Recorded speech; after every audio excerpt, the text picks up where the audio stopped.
Alden Richard hinintay bumisita sa bahay nila Catherine Bernardo. Yan ang pag-usapan natin ngayon. Kinumpirma ni Alden Richard sa kanyang mga panayam na regular siyang bumibisita sa bagong bahay ni Catherine Bernardo sa Antipolo, Rizal.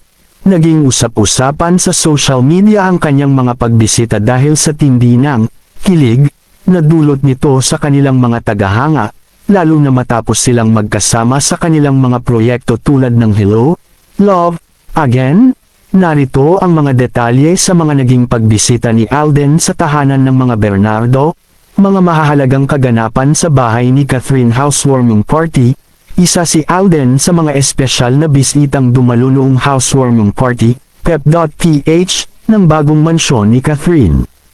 Dahil dito, mas naging malapit siya sa pamilya ng aktres. Despedida party. Dumalo rin si Alden sa isang pribadong despedida party para sa kapatid na lalaki ni Catherine. Napansin ng mga netizens na nakatsinelas lang ang aktor sa mga litrato, na nagpapakitang napapalagay na ang loob niya sa loob ng tahanan.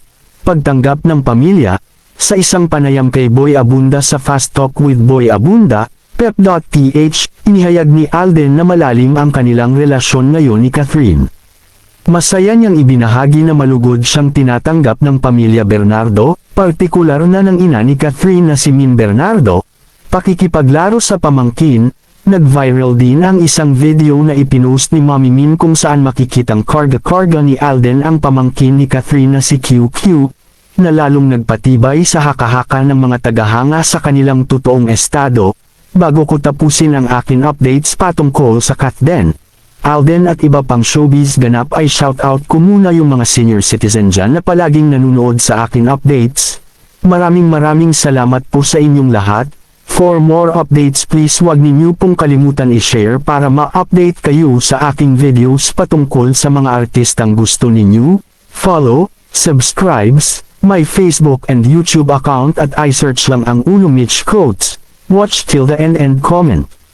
Maraming salamat po at God bless po sa ating lahat.